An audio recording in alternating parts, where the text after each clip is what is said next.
When we imagine the age of reptiles, our minds almost instinctively paint a picture of land, a world of primeval forests, steaming volcanoes, and colossal beasts shaking the very ground with each step. For over 150 million years, across the Triassic, Jurassic, and Cretaceous periods, the dinosaurs were the undisputed masters of the continents. Their empire was vast, their forms diverse, their reign absolute. They were the stars of a prehistoric drama played out on a global stage. But this is only half the story.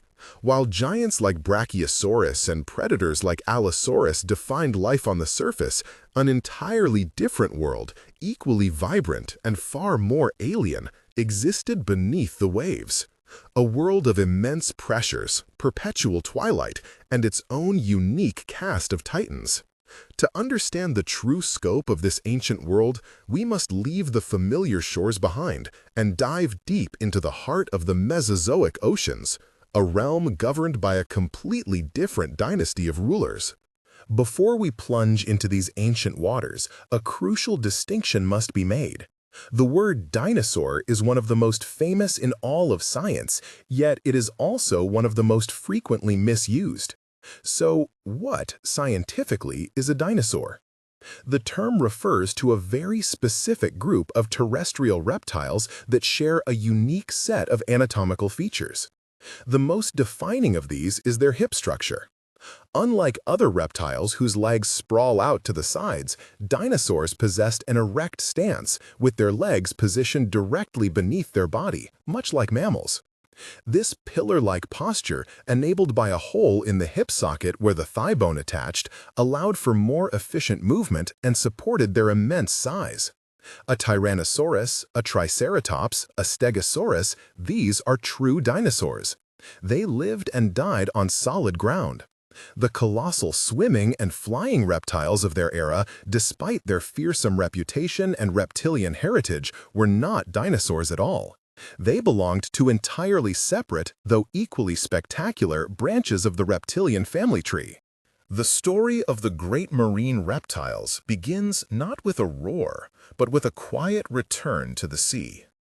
During the Triassic period, as life recovered from the planet's greatest mass extinction, several groups of land-dwelling reptiles began to exploit the abundant resources of the oceans. Among the earliest pioneers was the Nothosaurus. Not yet a master of the deep, it represented a crucial evolutionary stepping stone. With a body up to 20 feet long, a slender neck, and jaws filled with interlocking needle-like teeth, it was perfectly suited for hunting fish in coastal waters. Its limbs were not yet fully transformed into flippers. Its webbed feet could propel it through the water, but also allow it to haul itself onto rocks and shores, bridging two worlds. The Nothosaurus was a living blueprint, a glimpse into the anatomical experiments that would eventually give rise to creatures fully liberated from the land, creatures that would sever their terrestrial ties forever to become true monarchs of the sea. As the Triassic gave way to the Jurassic, the pioneers were replaced by true specialists. The oceans now belonged to a group of reptiles so perfectly adapted to aquatic life, they are a textbook case of convergent evolution, the Ichthyosaurs. At a glance, they could be mistaken for dolphins or tuna, with their streamlined, teardrop-shaped bodies, powerful crescent-shaped tails for propulsion, and dorsal fins for stability.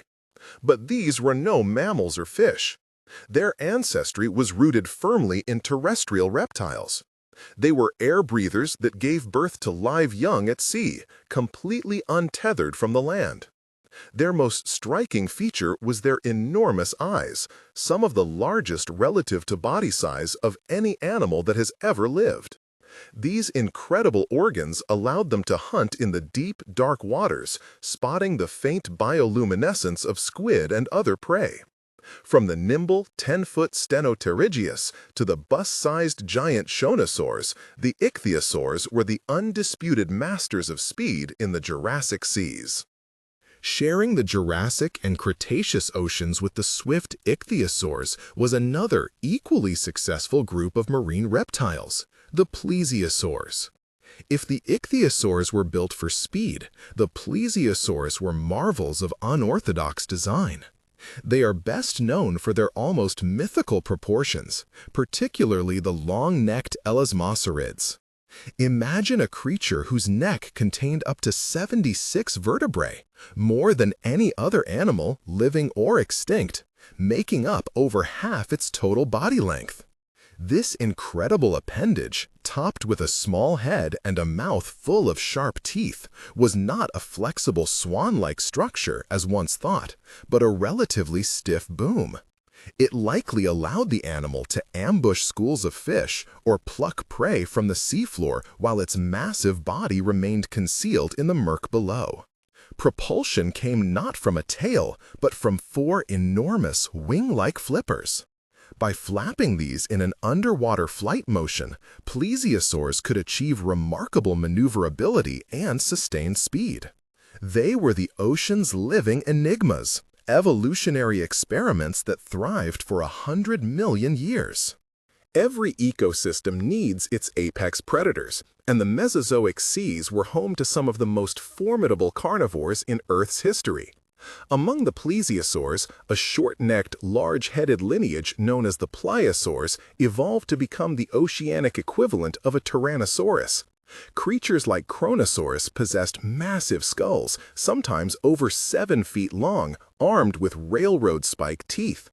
Their powerful bite could crush the shells of giant ammonites and tear into the flesh of other marine reptiles. But as the Cretaceous period wore on, a new and even more terrifying predator emerged to claim the throne: the Mosasaurs. These were not related to Ichthyosaurs or Plesiosaurs. They were essentially giant aquatic lizards, closely related to modern monitor lizards. Evolving with astonishing speed, they diversified into dozens of forms, culminating in giants like Mosasaurus hoffmanii, which could reach lengths of over 50 feet. With a second set of teeth on their palate and a powerful shark-like tail, they were the undisputed rulers of the late Cretaceous oceans, a final, spectacular dynasty of sea monsters before the lights went out.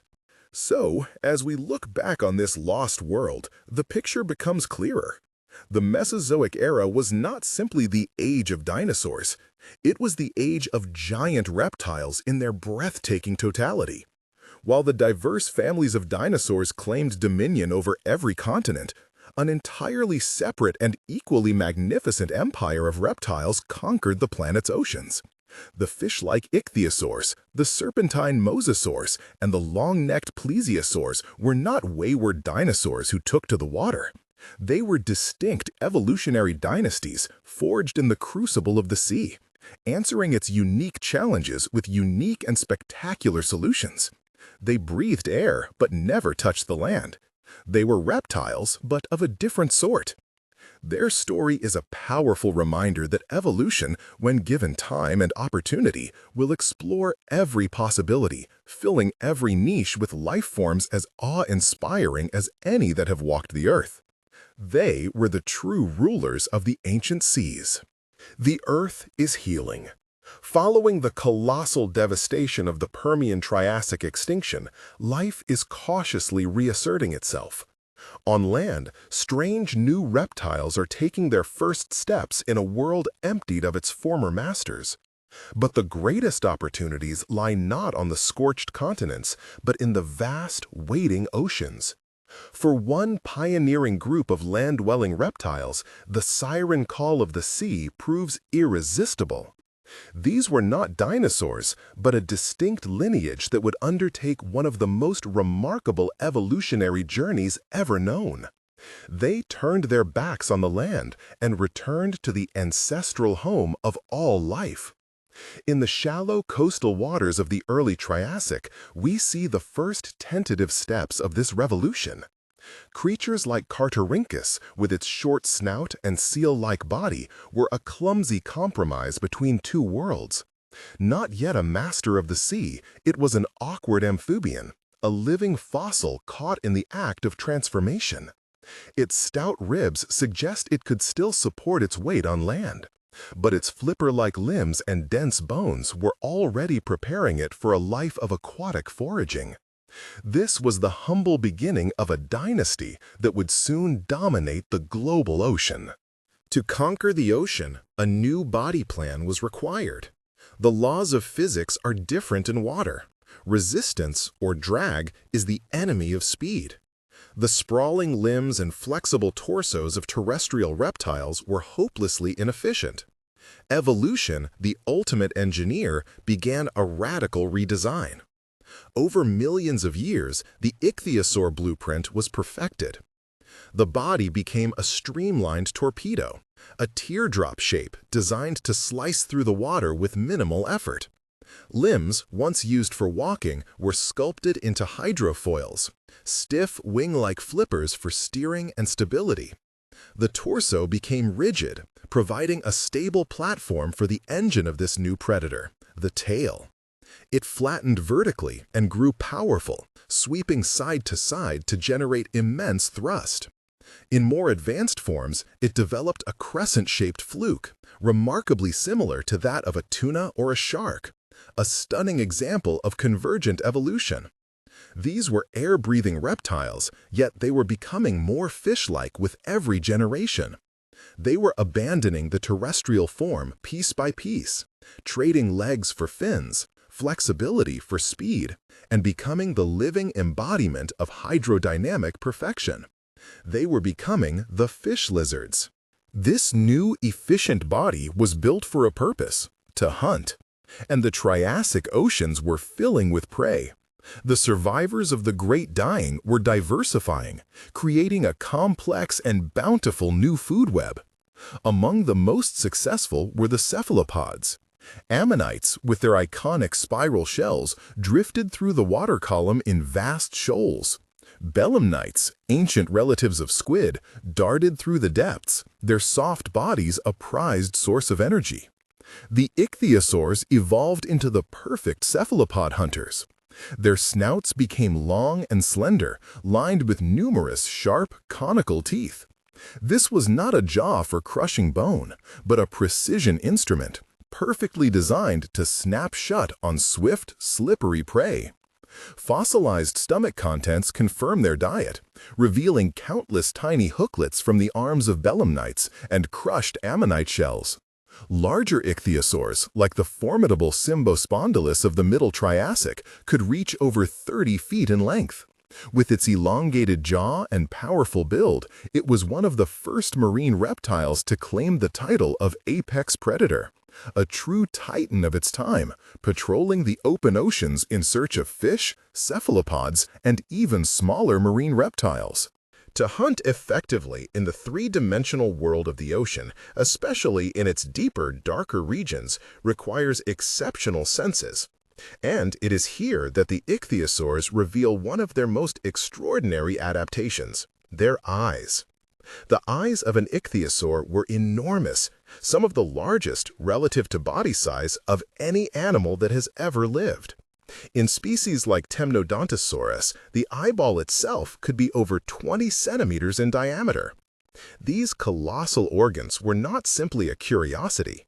They were precision instruments for low light vision. Surrounding the eyeball was a ring of bone plates known as the sclerotic ring.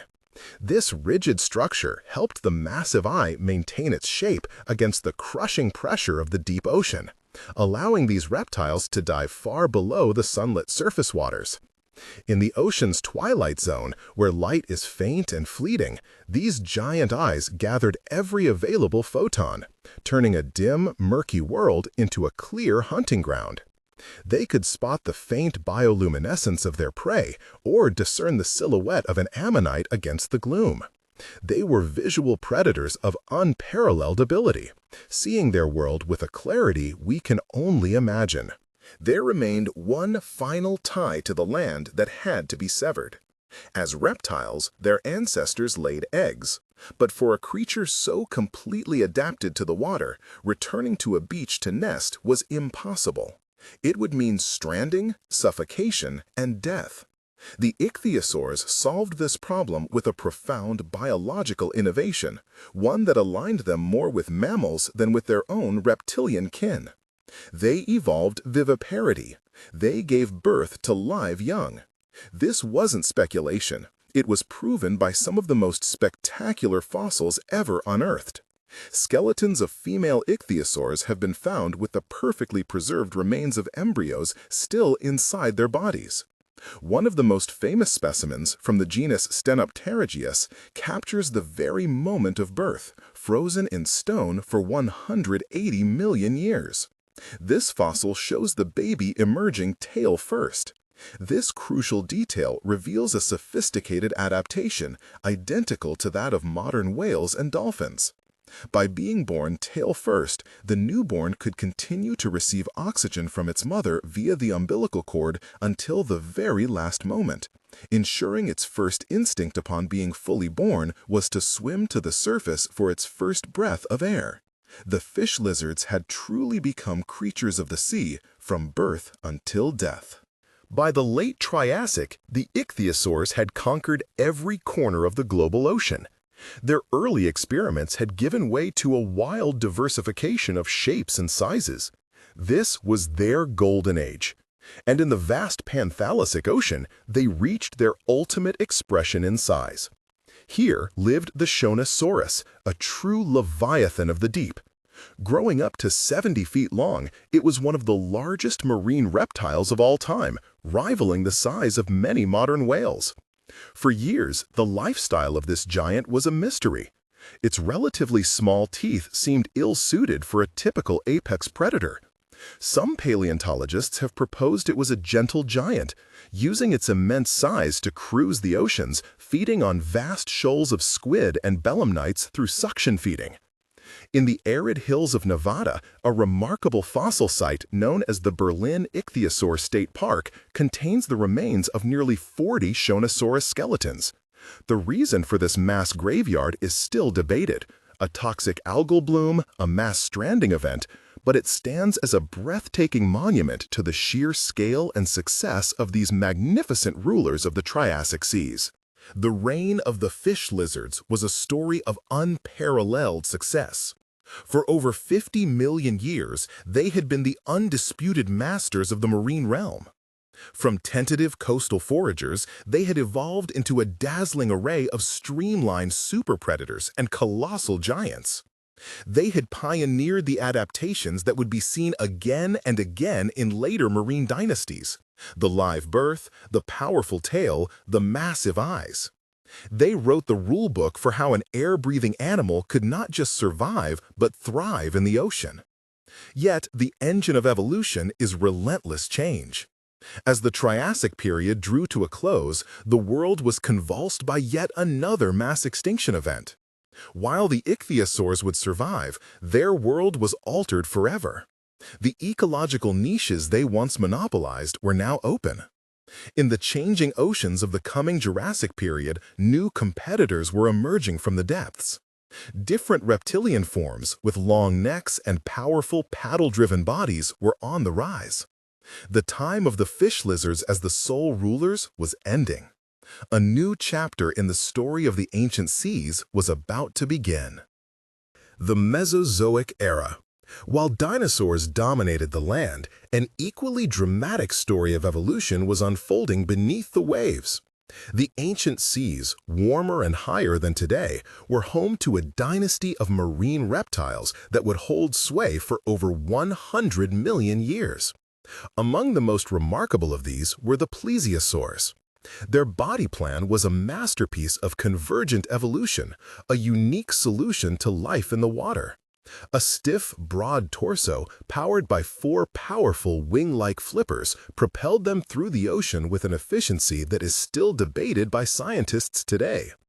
But it was the variation at either end of their bodies that defined them.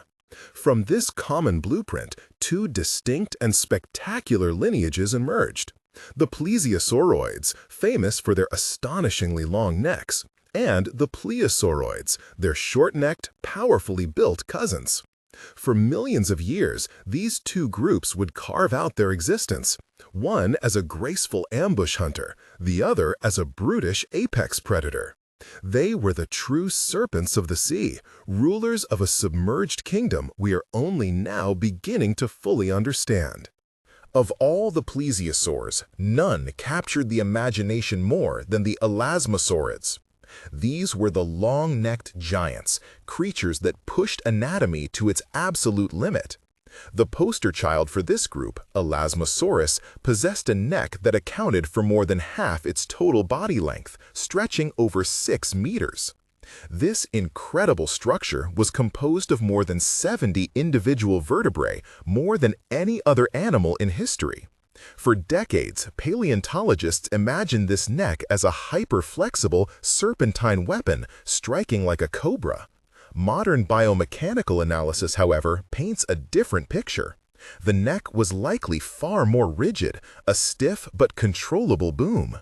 An Elasmosaurus would not have chased its prey. Instead, it would have employed a strategy of stealth and surprise. From the darker waters below, it would slowly guide its small head towards an unsuspecting school of fish or cephalopods. The body remained hidden, a distant shadow, while the head, positioned at the end of its impossibly long neck, could enter the strike zone without alarming the prey. A final, swift dart and needle-sharp teeth would ensnare its meal. It was a marvel of specialized hunting. Like all reptiles, plesiosaurs were air breathers, bound to the ocean's surface. This constant need to breathe exposed them to danger, a moment of vulnerability in an otherwise dominant existence. For a long time, another aspect of their lives remained a profound mystery: reproduction. Their bodies, perfectly adapted for swimming, were ill-suited for movement on land. The prospect of these massive animals hauling themselves onto a beach to lay eggs like modern sea turtles seemed biomechanically improbable. The mystery was finally solved in 2011 with a stunning discovery from the late Cretaceous of Kansas. A fossil of a polychydalus, a type of plesiosaur, was found containing the remains of a single, large fetus. This was unequivocal proof of live birth or viviparity. It demonstrated that plesiosaurs were fully marine, untethered from the land for any part of their life cycle. Giving birth to a large, well-developed calf at sea was a crucial adaptation. It meant the young were not left vulnerable in a nest, but could swim and follow their mother from the moment they were born, a strategy that ensured the continuation of their lineage in the perilous ancient oceans. At the opposite end of the plesiosaur family tree lurked a very different kind of predator. These were the pliosauroids, the short-necked behemoths that ruled the top of the food chain. If the Elasmosaurus was a finely tuned spear, the pliosaur was a battering ram. Their design was one of brutal efficiency. Their necks were short and packed with powerful muscle, supporting a skull that was, in some species, a weapon in itself, over 2 meters long. These were not the delicate, fish-snatching heads of their long-necked cousins. Pliosaur skulls were massively constructed, housing enormous jaw muscles that could generate one of the most powerful bite forces ever known. Their bodies were streamlined and hydrodynamically efficient, a teardrop shape propelled by 4 enormous flippers that provided immense acceleration and power. Species like Kronosaurus in Australia and the formidable Pliosaurus funki, nicknamed Predator X in the Arctic, reached lengths of over 10 meters. They were the ultimate marine carnivores of their time, the undisputed tyrants of the Jurassic and early Cretaceous seas. Their reign was one of terror and dominance. The pliosaur was an ambush predator of terrifying capability. Its hunting strategy was a testament to its raw power. While it would not have turned down a meal of large fish, its anatomy was designed for bigger game. Fossil evidence, including bite marks on the bones of other marine reptiles, confirms its status as an apex predator. A pliosaur would have hunted ichthyosaurs, large sea turtles, and even the long-necked plesiosaurs with whom they shared the ocean.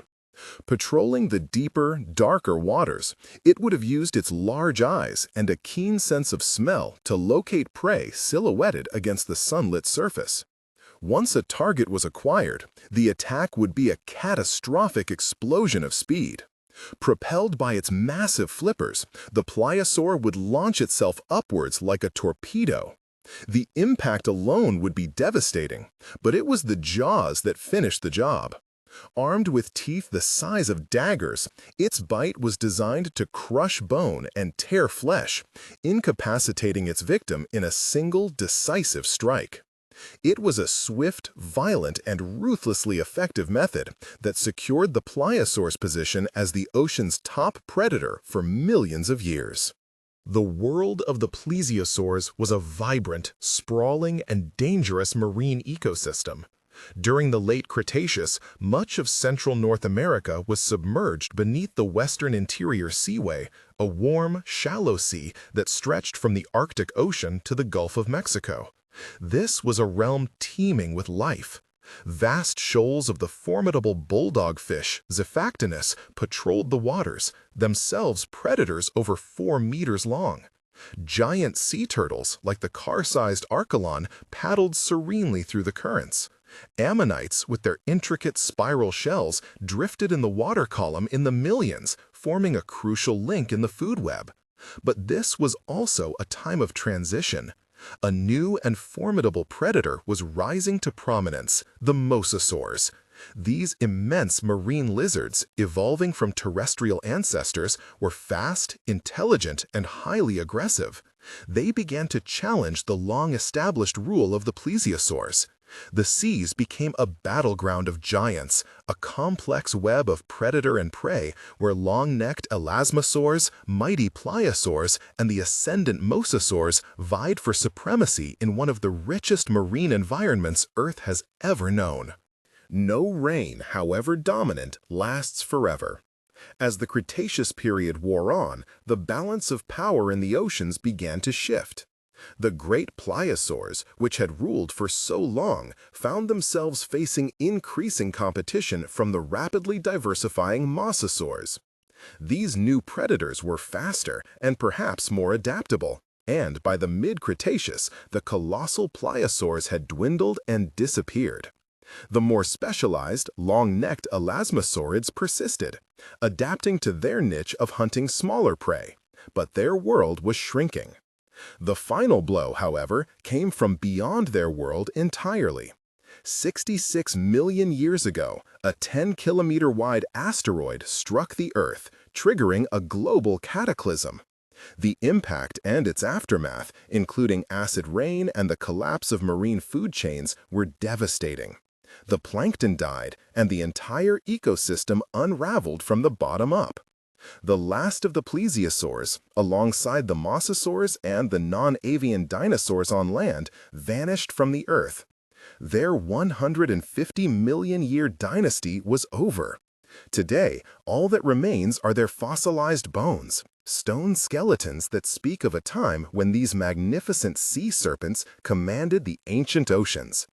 They are a profound legacy of reptilian adaptation, a testament to life's incredible ability to conquer even the most challenging environments on our planet. The Jurassic period. While giants walked the Earth, an equally dramatic saga was unfolding beneath the waves. The warm, shallow epicontinental seas of this era were a crucible of life, teeming with ammonites, belemnites, and vast shoals of fish.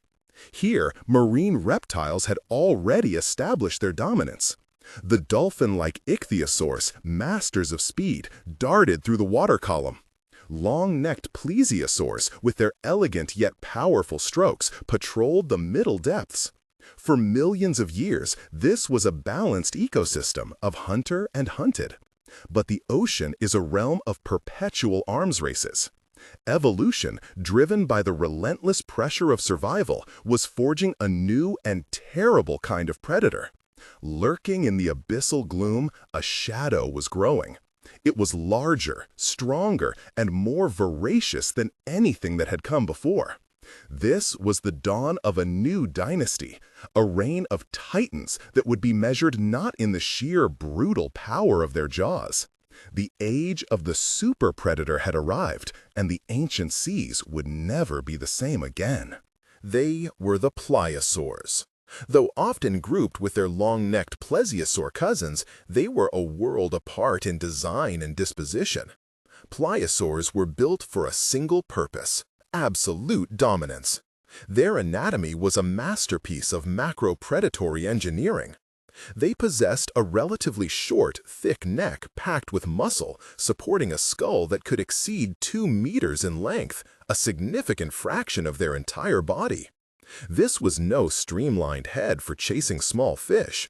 It was a battering ram armed with a mouthful of conical, deeply rooted teeth, each one a formidable spike designed to puncture hide and crush bone. Propulsion came not from a tail, but from 2 pairs of enormous wing-like flippers. By beating them in a complex underwater flight, they could generate astonishing bursts of acceleration, launching their 10-ton bodies through the water like a torpedo. A prime example, Liopleurodon, stands as one of the most famous of its kind, a true monarch of the Oxford Clay Sea, its very presence warping the ecosystem around it. The hunting strategy of a great pliosaur like Pliosaurus funke, once known as Predator X, was a terrifying spectacle of hydrodynamic efficiency and raw power. Unlike the pursuit predators that relied on stamina, a pliosaur was an ambush specialist. It would ascend from the darker depths, its dark dorsal side providing camouflage against the abyss below. Its senses were highly attuned to pressure changes and movement in the water. Once a target was identified, perhaps a large ichthyosaur or a juvenile plesiosaur, the attack was explosive. All 4 flippers would engage, creating a vortex of thrust that propelled the colossal creature forward. The impact alone would be devastating. But the real work was done by the jaws. With a bite force estimated to be several times that of a Tyrannosaurus rex, a pliosaur didn't just bite, it annihilated. The immense pressure would shatter skeletons and rupture organs instantly. This wasn't just predation, it was an expression of overwhelming force, a demonstration of who truly ruled the Jurassic seas. Few creatures could withstand such an assault, and none could hope to escape it. For over 20 million years, the great pliosaurs held undisputed sway over the world's oceans. Their dynasty seemed unassailable. But the Earth is never static. As the Jurassic gave way to the Cretaceous, the world began to change. Sea levels fluctuated dramatically, reshaping coastlines and altering the shallow sea environments where many of the pliosaurs' prey thrived. Ocean chemistry and temperatures shifted, placing new pressures on the entire marine food web. It's likely a combination of these environmental stressors, coupled with increasing competition from new predators like large sharks, that began to chip away at the pliosaurs' empire. Their numbers dwindled. The last of their kind, like the mighty Kronosaurus of Australia, were still formidable hunters, but they were relics of a bygone era. The age of the short-necked tyrants was drawing to a close. A power vacuum was forming in the marine ecosystem, and, as is always the case in the grand story of life, nature was already preparing a successor, an entirely new type of predator poised to seize the vacant throne. The heirs to the oceanic throne came from the most unexpected of lineages. They were not related to the Ichthyosaurs or the Plesiosaurs. They were lizards. Evolving from semi-aquatic ancestors known as Ichthyosaurs during the mid-Cretaceous, these creatures rapidly adapted to a fully marine existence. These were the Mosasaurs. Early forms like Dallosaur were relatively small, perhaps only a meter long, still retaining functional legs that hinted at their terrestrial origins. But their evolutionary trajectory was explosive. Within just a few million years, they diversified into a stunning array of shapes and sizes. Their bodies elongated, becoming more serpentine. Their limbs transformed into paddle-like flippers for steering. And most critically, the end of their tail developed a powerful crescent-shaped fluke, much like a shark's, providing the engine for a new kind of predatory efficiency. They also possessed a unique anatomical advantage, a second set of teeth on their palate, called parotoid teeth, which ensured that any struggling prey could only move in one direction, down their gullet. A new terror was loose in the Cretaceous seas. By the late Cretaceous, the Mosasaur radiation had culminated in the ultimate marine predator, Mosasaurus hoffmanni. This was not just a hunter, it was a leviathan. Reaching lengths of up to 17 meters, it was the undisputed ruler of the western interior seaway and oceans worldwide. Its skull alone was the size of a man, filled with massive, recurved teeth capable of shearing through the toughest defenses. It was an apex predator in the truest sense, possessing a varied diet that included anything it could catch. Giant fish like Xiphictinus, sea turtles with their protective shells, ammonites, Plesiosaurs, and even other smaller mosasaurs were on the menu.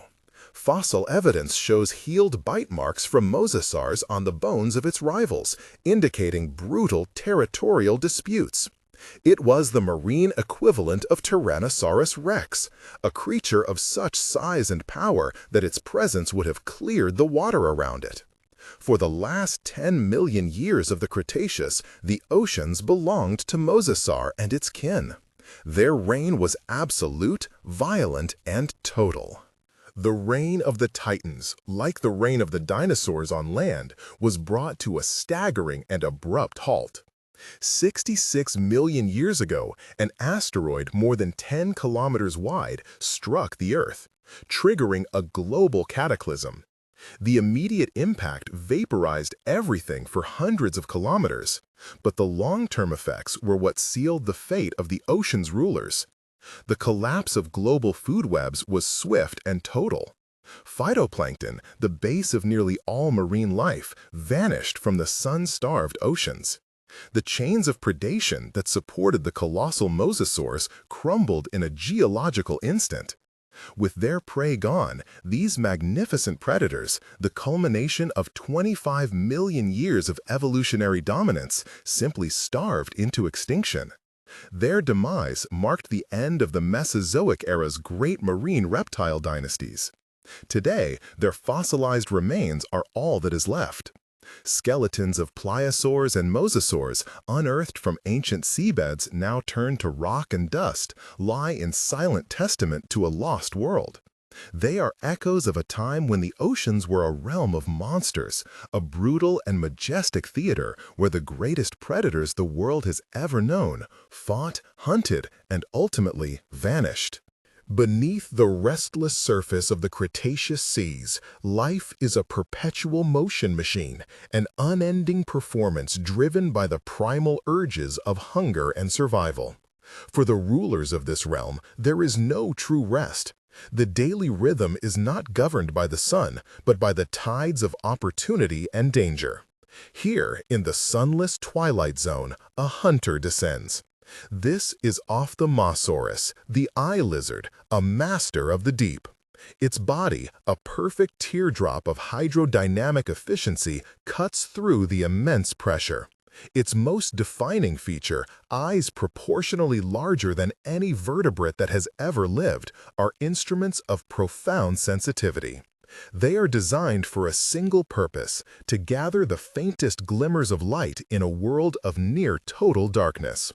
It is not searching for sunlight, but for living light, the ghostly bioluminescence of the deep-sea squid that form its primary diet. Every dive is a gamble, a calculated expenditure of precious oxygen against the promise of a meal. This is the baseline of existence here, a constant, energy-intensive search for sustenance in an environment that is both bountiful and unforgiving. The brutal ballet has begun. While the hunt defines the day-to-day, the long-term survival of these dynasties depends on an even more perilous act, creation. For air-breathing reptiles, returning to land to lay eggs was a vulnerability many could not afford. The solution, evolved independently in several lineages, was breathtakingly audacious: live birth in the open ocean. A female Stenopterygius, a type of ichthyosaur, slows her pace, her powerful tail fins now moving with a deliberate, gentle rhythm.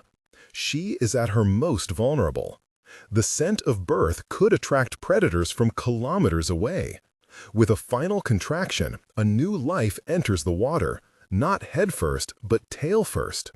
This critical orientation prevents the newborn from drowning during its own delivery. The pup is a perfect miniature of its mother, but its first moments are a frantic race against instinct and physics. It must immediately swim upwards towards a sky it has never seen, to take its very first breath of air. The mother nudges it gently, guiding it on this inaugural journey. In these unforgiving waters, the miracle of birth is not a gentle affair, but an urgent, desperate surge for life, the first of countless challenges it will face. The image of the solitary sea monster is a powerful one, but it may not tell the whole story. For some species, there was strength and survival in numbers. While many of the great predators likely led solitary lives, others may have adopted a more social existence, forming groups or pods that moved through the water with a shared purpose. Consider the long-necked Plesiosaurs, such as Elasmosaurus. Moving alone, their immense necks could have been a liability. But in a group, they form a ghostly convoy. Traveling together provides a collective defense, a wall of heads and teeth to deter a would-be attacker. More eyes and sensory organs are scanning the water for threats and for opportunity. They may have even engaged in cooperative hunting, using their incredible necks to create a confusing, inescapable cage of snapping jaws around schools of fish. This is not the behavior of a simple, unthinking reptile, but a complex, coordinated strategy. In this brutal ballet, companionship could be a formidable weapon, a silent understanding between giants that in this vast blue expanse, it is better not to be alone. For the true apex, the daily routine is one of dominance. A fully grown Mosasaurus, a titan stretching over 15 meters, patrols its territory with an air of absolute authority. This is not a frantic search for food, but a confident survey of its kingdom. Its movements are economical, fueled by a slow-burning metabolism and immense power held in reserve. Its forked tongue flicks out, tasting the water, gathering chemical signals that tell it everything it needs to know about the creatures in its vicinity. Its entire body is a sensory organ, feeling the pressure waves of distant shoals of fish, the struggle of a wounded ammonite, or the passage of a rival. When it detects prey, there is no explosive chase. Instead, it is a deliberate, terrifying acceleration. The ocean itself seems to part for this leviathan. The smaller inhabitants of the reef freeze or flee. The Mosasaurus is the embodiment of Cretaceous marine power, a living vessel of destruction whose daily passage is a reminder to all other creatures of their place in the hierarchy. Its presence is the bass note in the symphony of the sea, a constant, low thrum of impending violence. But for every hunter, there are a dozen hunted. Survival for most inhabitants of this ecosystem was a masterclass in evasion and awareness. For a juvenile plesiosaur, a young cryptoclydus, the world is a landscape of constant threat. While its parents are formidable, it is the perfect size for a larger predator. Its day is spent in the relative safety of shallower waters, weaving through forests of giant kelp and rocky outcrops. But hunger can drive it into open water where shadows can mean death. A darkness falls from above, the unmistakable silhouette of a Pliosaurus, a short-necked, barrel-chested killer. There is no contest in terms of power. The young Plesiosaur's only hope is its agility. It twists its body, using its long neck as a rudder, and propels itself back towards the safety of the kelp forest. The Pliosaurus pursues, its massive jaws snapping just meters behind. This is the other side of the ballet, a desperate, high-speed choreography where a single misstep means oblivion. For the young, life is a series of narrow escapes, each one a lesson learned, hardening it for a lifetime of vigilance in these perilous seas. The dynamics of this ancient ocean were not always a simple case of predator versus prey. Often, the most brutal conflicts were between equals, two apex predators whose paths and purposes crossed. When a 15-meter Tylosaurus, a species of Mosasaur, claims the carcass of a giant protostegid turtle, it may not get to feast in peace. The scent of the kill travels fast, and it attracts another of the sea's great hunters, the Ginzu shark, Cretaceous rena. This is not a creature that will be easily intimidated. It is a 9-meter shark built for speed and power, with a mouth full of blade-like teeth. The two titans circle each other, a tense standoff over the prize. The Tylosaurus displays its immense jaws, a clear threat display. The shark arches its back, dropping its pectoral fins in an aggressive posture. There is no immediate attack. This is a battle of nerve and risk assessment. Is this meal worth a potentially fatal injury? This is competition at its most raw, a high-stakes negotiation where the only currency is power and intimidation. Such encounters shaped the daily lives of these rulers as much as any hunt.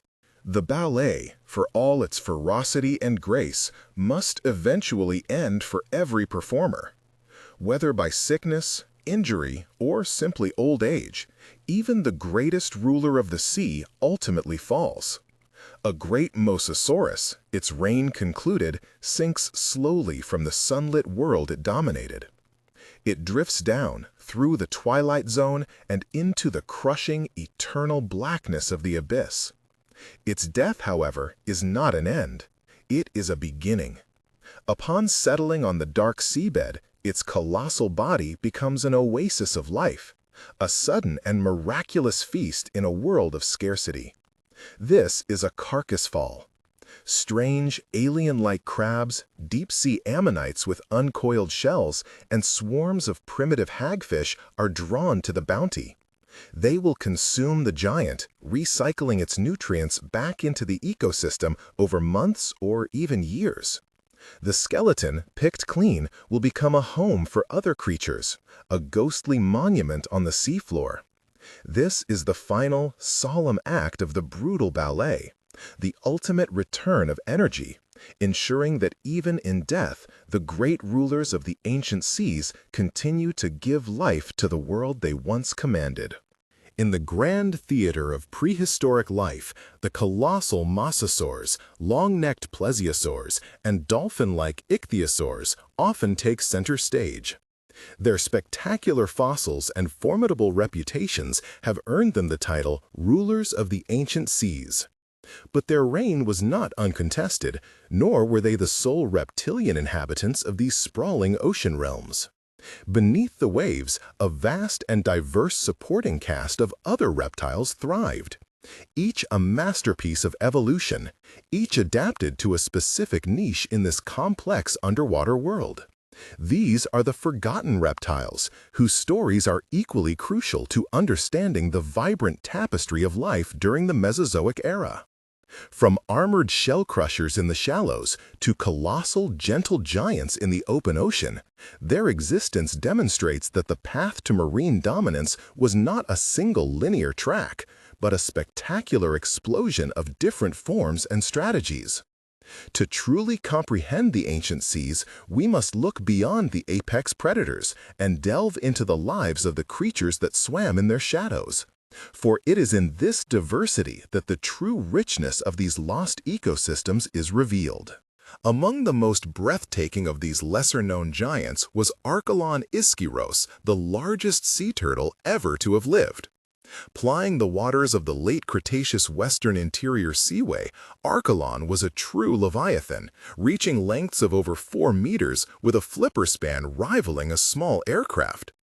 Unlike the solid, bony shells of its modern relatives, Archelon's carapace was a framework of bony struts overlaid with a thick, leathery skin. This adaptation likely reduced its weight, allowing it to grow to such immense sizes while remaining a buoyant and efficient swimmer. Its powerful, paddle-like forelimbs propelled its massive body through the water with surprising grace, while its hooked beak, devoid of teeth, suggests a diet of soft-bodied creatures like squid and jellyfish. Despite its bulk, it was not invincible. Young Archelon would have been vulnerable to the many predators of the seaway, and even adults bore the scars of encounters with Mosasaurs and the giant Cretaceous shark. Its life was a testament to survival through scale and specialization, a gentle giant in a sea of monsters. While turtles were perfecting their defensive strategies, another group of reptiles was reclaiming the seas with predatory zeal, the Thalattosaucians, or marine crocodiles. During the Jurassic period, creatures like Metriorhynchus represented a remarkable evolutionary leap. Their ancestors were land-based crocodilians, but these animals had fully committed to a marine existence. Their legs had transformed into hydrodynamically efficient flippers, and most strikingly, their tails had developed a vertical, shark-like fluke for powerful propulsion. They had shed the heavy, scaly armor of their terrestrial cousins in favor of smooth skin, becoming sleek, streamlined hunters of the open ocean. Metriorhynchus, with its long, slender snout filled with needle-like teeth, was perfectly suited for snapping up fish and belemnites. Others, like the fearsome Dacosaurus, evolved short, robust skulls and serrated zippodont teeth, earning it the nickname Godzilla.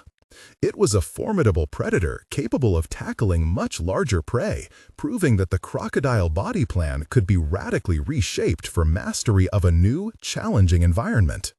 To find some of the most peculiar marine reptiles, we must journey further back to the Triassic period, a time of explosive evolutionary experimentation following a mass extinction.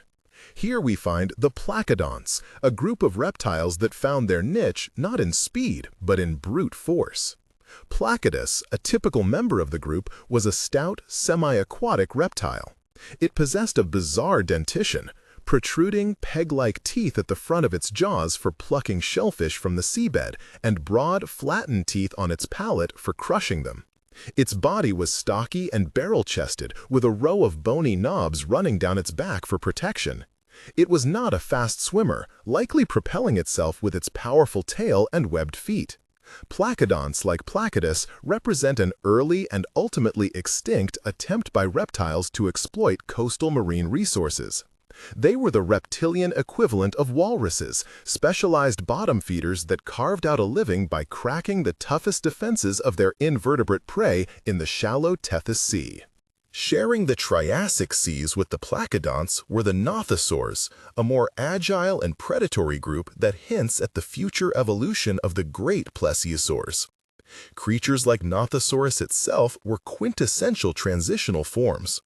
With their long, flexible necks, streamlined bodies, and webbed feet, they were highly adept aquatic hunters, often compared to modern seals in their ecological role. However, they were not yet fully marine. Their skeletal structure suggests they could still haul themselves onto land, likely to rest or lay eggs on coastlines and islands. Their jaws were lined with numerous interlocking, needle-sharp teeth, ideal for ensnaring slippery fish and squid. Nothosaurs were likely ambush predators, using their long necks to strike out at prey from the cover of underwater rock formations or murky coastal waters. They represent a crucial evolutionary stepping stone, a snapshot in time where reptiles were on the verge of severing their final ties to the terrestrial world and committing completely to a life spent in the ocean, paving the way for the giants to come. Perhaps the most enigmatic of all these forgotten groups are the Thalassosaurs. Flourishing during the Triassic, these were long-bodied marine reptiles whose fossils are relatively rare, leaving paleontologists with a puzzle still being assembled. Their diversity was remarkable. Some, like Ascapchorus, had incredibly long, slender bodies and necks resembling reptilian sea snakes. They likely hunted small fish in open water. Others were far stranger. Thalatosaurus itself possessed a uniquely downturned snout, a feature that became even more extreme in its relatives. This specialized rostrum might have been used to probe crevices in reefs for soft-bodied prey, functioning like a biological pair of forceps. Their limbs were not highly modified into flippers, suggesting they swam with eel-like undulations of their entire body. The Thalatosaurs were a short-lived but fascinating dynasty, a testament to the myriad ways reptilian life adapted to the marine frontier before being outcompeted by the more advanced Ichthyosaurs and Plesiosaurs. Their strange forms are a powerful reminder of how much we still have to learn about these ancient ecosystems. From the giant Archelon to the bizarre Thalatosaurs, the story of the ancient seas is incomplete without its supporting cast. These forgotten reptiles paint a picture of an ocean far more intricate and competitive than is often imagined. They were not mere footnotes in the age of marine reptiles. They were integral components of their ecosystems, driving evolution and shaping the marine food web in countless ways. They demonstrate that for every famous apex predator, there were dozens of other creatures occupying every conceivable niche, from coastal shell crusher to open ocean cruiser.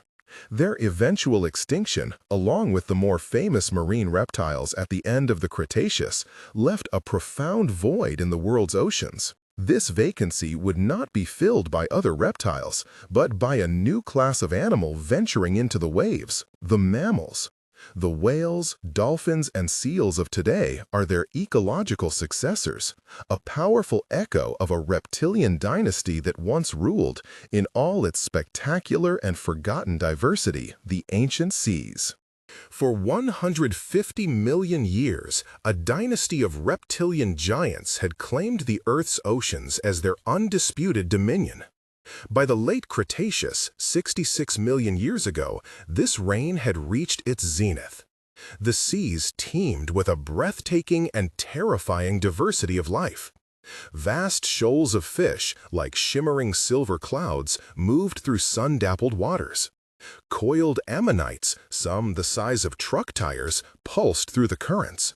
And hunting them all were the rulers. Great Plesiosaurs, like the long-necked Elasmosaurus, patrolled the open ocean, while the colossal sea turtle Archelon lumbered through the shallows. But towering over them all was the apex predator of apex predators, the Mosasaurus. A monstrous marine lizard, some species reaching over 50 feet in length. It was a leviathan of muscle and teeth. It feared nothing. This was a world of perpetual conflict and vibrant life, an intricate marine ecosystem honed by millions of years of evolution. It felt permanent, unassailable. The rulers of the sea had no inkling that their entire world, their ancient empire of water, was living on borrowed time. The clock was ticking down to zero. The end did not rise from the depths. It fell from the sky. An asteroid, 6 miles wide, traveling 30 times faster than a rifle bullet, had kept an appointment with Earth for 4.5 billion years. Its arrival was cataclysmic. Upon impact in the shallow waters of the Gulf of Mexico, it released energy equivalent to billions of atomic bombs. The initial blast vaporized everything for hundreds of miles. But for the ocean's inhabitants, the true horror was just beginning.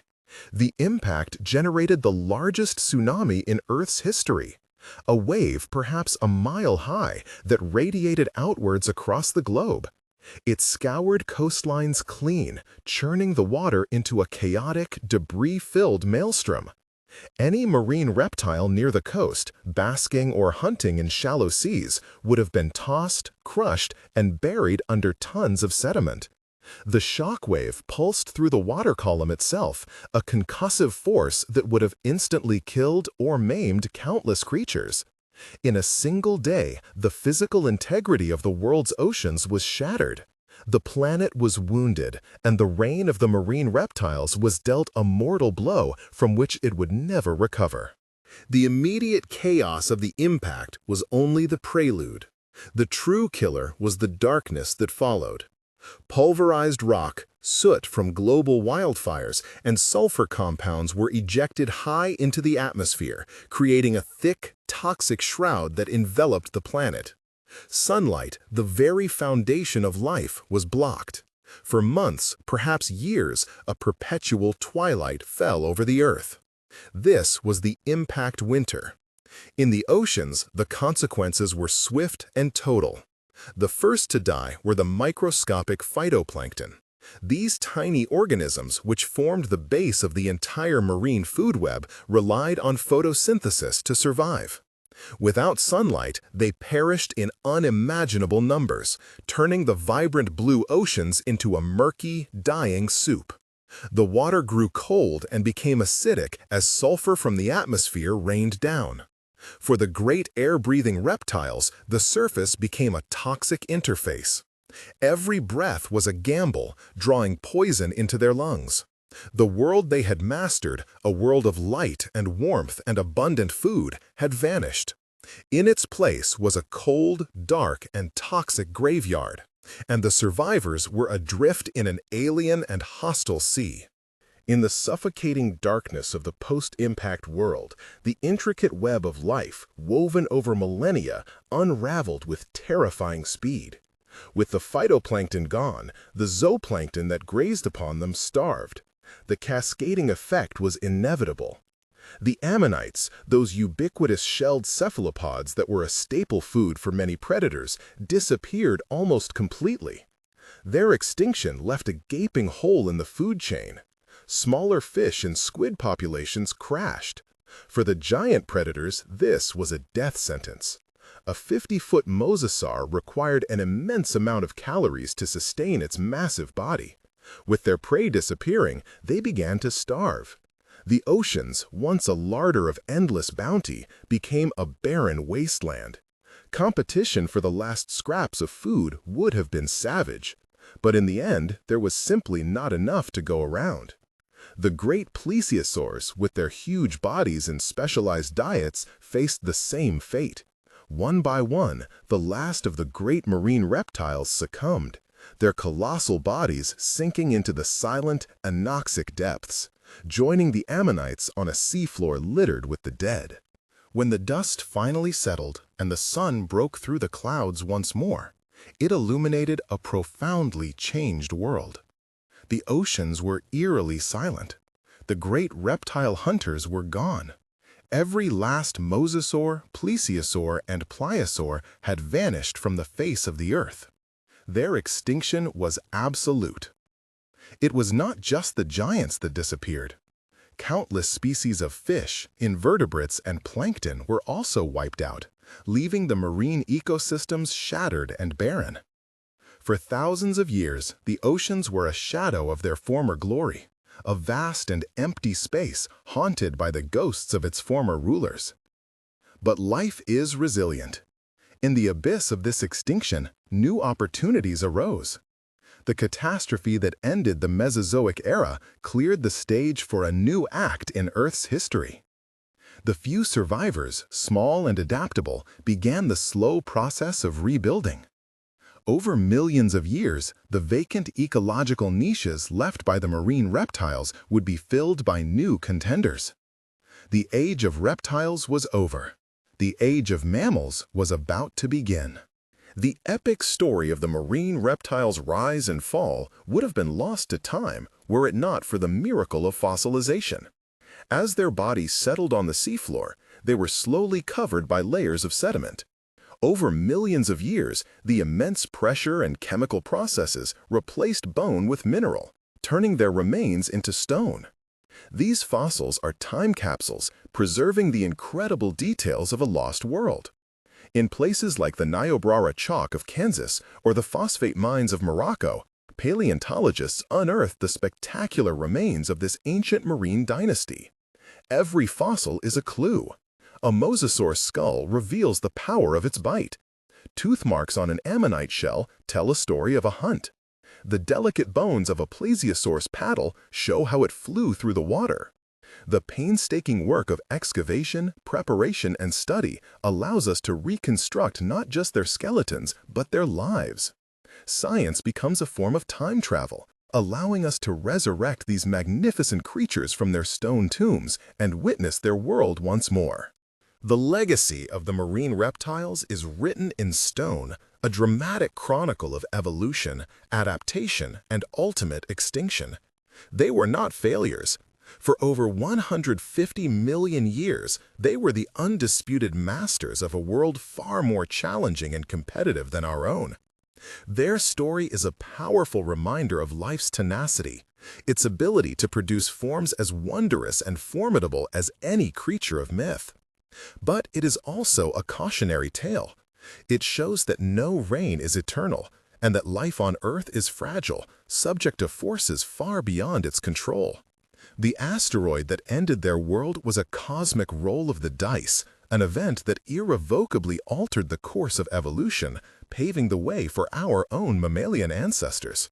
By studying their bones, we learn about the past and the nature of our planet. Though their cries have long since faded and their movements are now stilled in rock, the great marine reptiles have not truly vanished.